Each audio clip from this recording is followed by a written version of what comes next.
महेश एक गरीब मजदूर है जो 20 साल पहले अपने गांव को छोड़कर शहर काम की तलाश में आया था और अपनी इच्छा अनुसार काम ना मिलने के कारण एक फैक्ट्री में मजदूरी करने लगा था। महेश अपनी पत्नी सीमा और एक जवान बेटी निशा के साथ शहर में एक छोटे से घर में रहता है। ये घर उसने 6 महीने पहले ही खरीदा है, जो उसके 20 सालों की मेहनत मशक्कत का फल है। किसी ने सच ही कहा है भाग्यवान बूंद बूंद से सागर भरता है। आज से जब 20 साल पहले मैंने घर लेने के लिए हर महीने 1000 रुपए बचत करना चालू किया तो लोग मेरा मजाक उड़ाते थे, कहते थे इतने पैसे में घर नहीं आ सकता। लेकिन आज मैंने उन सभी को गलत साबित कर दिया।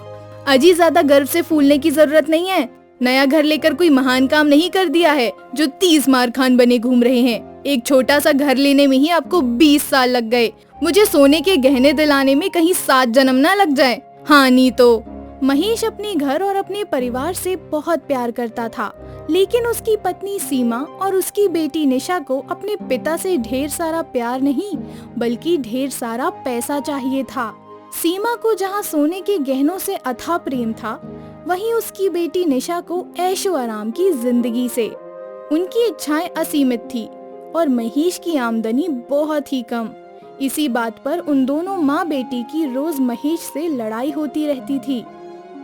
पापा जल्दी से 5000 रुपए दो, मुझे कुछ कपड़े और अपने मेकअप का सामान लेना है। अरे बिटिया रानी, अभी पिछले ही हफ्ते तो मैंने तुम्हें कपड़े खरीदने के लिए 50,000 रुपए दिए थे। कल मैंने अपने कॉलेज के दोस्तों को कैंटीन में मस्त पार्टी दी थी, उसी में वो पैसे खर्च हो गए। अरे बेटा, तुम तो जानती ही हो कि मेरी आमदनी कितनी कम है, फिर भी अपना पेट काट कर मैं तुम्हें अच्छे कॉलेज में पढ़ाता हूँ। अब और खर्च करने की मेरी हैसियत नहीं है बेटा।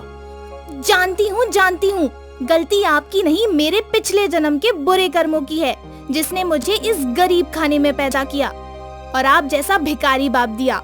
My rascal luck. एक दिन फैक्ट्री में काम करते वक्त महेश के मुंह से अचानक से खून बहने लगा। सारी हड्डियों में दर्द उठने लगा। जब महेश डॉक्टर के पास गया तो उसे पता चला कि उसे कैंसर हो गया है और इलाज में लाखों का खर्चा होगा। उसकी बीमारी के इलाज के लिए उसका घर ना बिक जाए और उसकी पत्नी और बेटी बेघर ना हो जाएं, इसी डर में कैंसर का मरीज महेश चुपचाप रात को एक चिट्ठी छोड़कर घर से भाग जाता है। मेरी प्यारी पत्नी और बिटिया रानी, कल ही मुझे पता चला कि मुझे कैंसर नामक घातक बीमारी है। डॉक्टर साहब ने कहा कि कैंसर के इलाज के लिए किसी मरीज को हर साल लगभग 3 लाख रुपए खर्च करने पड़ते हैं। तुम तो जानती ही हो कि मैं ठहरा एक गरीब व्यक्ति, इतने पैसे मैं भला कहां से लाऊंगा।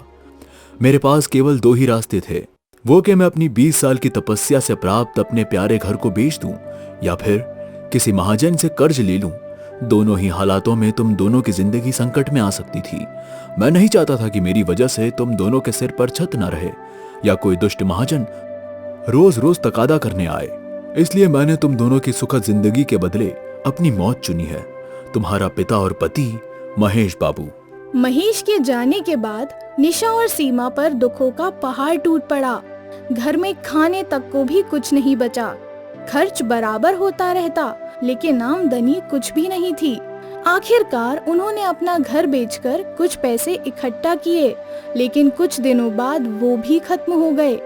हमारे सारे पैसे तो खत्म हो गए माँ, अब हम क्या करेंगे? इन फटे कपड़ों में मुझे बहुत शर्मिंदगी महसूस होती है। लोग बुरी नजर से मुझे घूरते रहते हैं।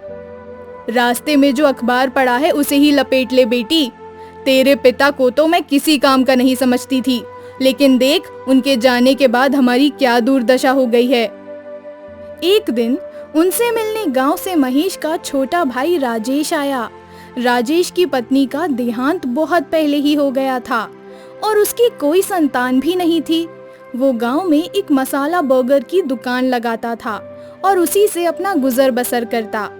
दयालु राजेश से फुटपाथ पर सो रही निशा और सीमा की हालत देखी नहीं गई और वो उन दोनों माँ बेटी को अपने साथ गांव लेते आया। आपका बहुत बहुत धन्यवाद देवर जी, आप हमारे लिए साक्षात भगवान बनकर आए। आप ना होते तो ना जाने हम माँ बेटी की क्या हालत होती। अब निशा और सीमा गांव में राजेश के ही घर में रहती और उसके मसाला बर्गर की दुकान चलाती। राजेश भी अपनी सारी दुकान निशा और सीमा को सौंप भगवान के भजन में डूबा रहता। वो बस निशा से अपना निजी खर्च चलाने के लिए कुछ रुपया लेता था। धीरे धीरे राजेश की मसाला बर्गर की दुकान स्वादिष्ट मसाला बर्गर के कारण सारे गांव में बहुत प्रसिद्ध हो गई और खूब चलने लगी।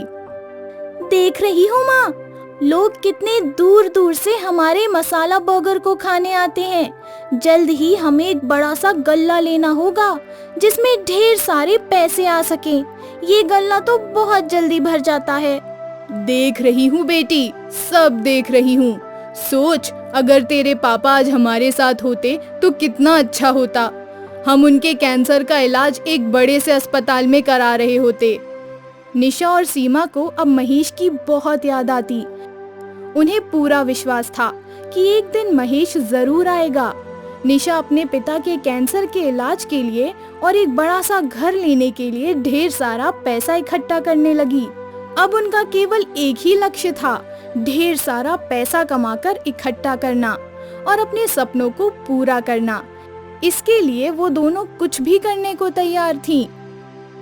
1, 2, 5, 8, 10, हाँ, ये रहे पूरे 10 लाख रुपए।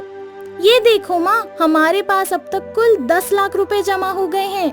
लालची सीमा आश्चर्य से बोली। हैं?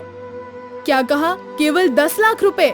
इतने महीनों में अब तक केवल 10 लाख रुपए ही इकट्ठा हो पाए?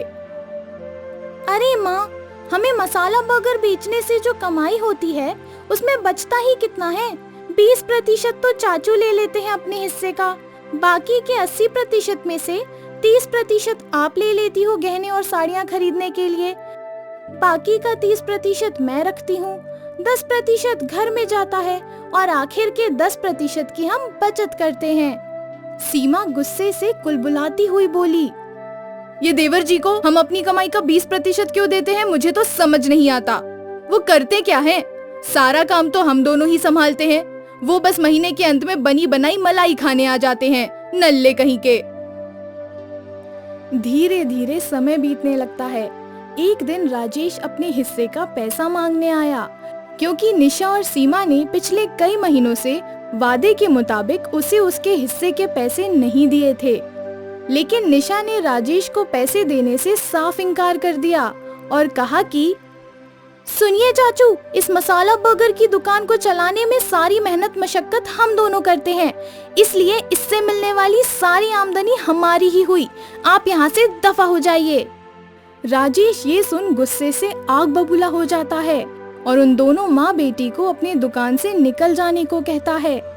उन तीनों में इसी बात को लेकर कुछ देर तक तनातनी होती रहती है और अंत में निशा गुस्से में एक लोहे के डंडे से राजेश के सर पर मारकर उसकी हत्या कर देती है और राजेश ने अपने हाथों और गले में जो भी सोने की सिकड़ी आदि पहनी होती है सब लूटकर उसके लाश को कुएं में फेंक देती है।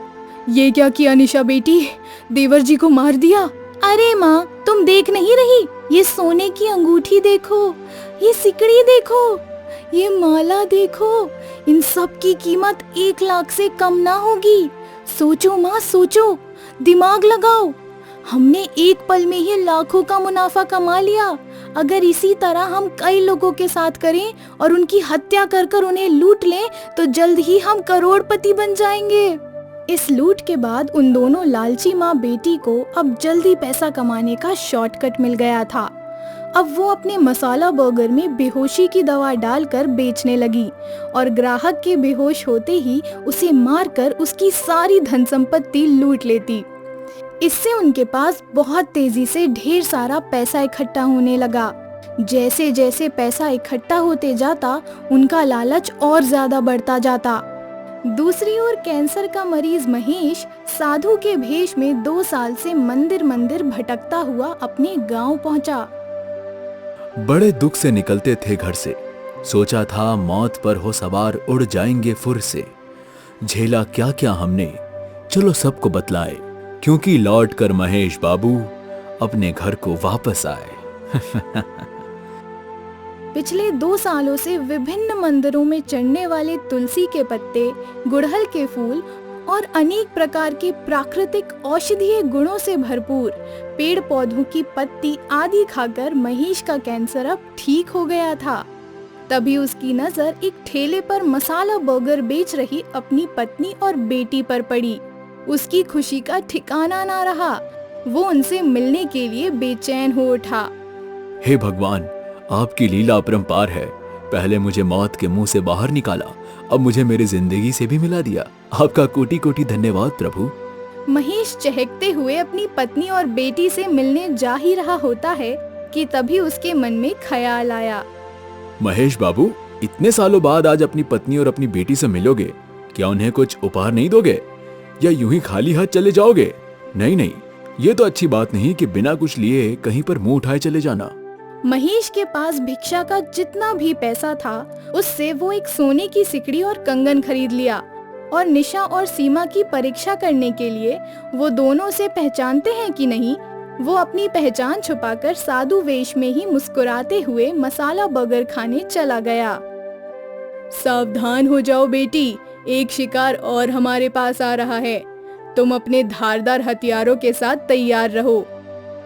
साधु के पास सोने की सिकड़ी और कंगन देखकर निशा और सीमा से रहा नहीं गया और उन्होंने साधु बने महेश को बेहोश करने वाला मसाला बर्गर खिलाकर मार दिया और इसके पास से सोने के कंगन आदि लूट लिए। जब वो दोनों महेश की लाश को पास के कुएं में फेंकने जाने लगी, तभी सीमा की नजर साधु महेश के गालों पर के बड़े तिल पर गया। सीमा को कुछ शक हुआ। अरे निशा, इस साधु का चेहरा तो कुछ तेरे पापा से मिलता है। देख, उनके गालों पर भी ऐसा ही एक बड़ा सा तिल था। निशा और सीमा ने जब उस साधु को ध्यान से देखा तो उसके आश्चर्य का ठिकाना ना रहा। वो पहचान गई कि ये साधु और कोई नहीं बल्कि महेश ही है, जिसका वो दोनों सालों से इंतजार कर रही थी। निशा और सीमा को ये देख बहुत दुख हुआ और पछतावे की आग में जलते हुए उन दोनों ने उसी कुएं में कूदकर आत्महत्या कर ली, जिसमें वो अपने शिकार को दफनाती थी।